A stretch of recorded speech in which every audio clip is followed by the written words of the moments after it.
44 günlük savaşdır, Qarabağın separatizmdən təmizlənməsidir. Bunlar çox böyük hadisələrdir, əlbəttə ki. Amma bunların hamısından daha böyük hadisə baş verdi. Laçında Türkiyə, Pakistan və Azərbaycanın hərbi ittifaqının yaradılması. Biz bu haqda dəfələrlə danışmışıq. Biz danışmışıq. Yəni bu qırmızı masada da, Turan masasında da dəfələrlə danışmışıq. Çünki həqiqətən İranın taleyini də müəyyən eləyəcək çox ciddi bir məsələ faktordur. Regionun da taleyini, Azərbaycanın taleyini birbaşa həll edir təbii ki, Qafqazın taleyini, İranın da həmçinin başqa çox böyük qlobal bir əhəmiyyət kəsb edən hadisədir.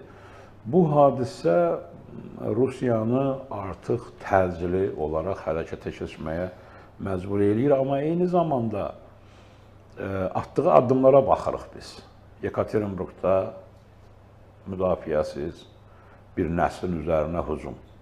24 il bundan əvvəl şübhə var ki, nəsə bir şey hadisə baş verib. 24 ildir niyə heç bir hərəkət? Hələ bəhanə eləyib, ya deyək ki, o birisi bazarlarda, planda, yəqin ki, proses davam eləyəcək. Bu nədən irəli gəlir bu? Burada bir psixoloji bir məqam var. Rusiya artıq uduzluğunu dərk eləyir. Ona görə bu məsələlərə, belə şeylərə əl atır.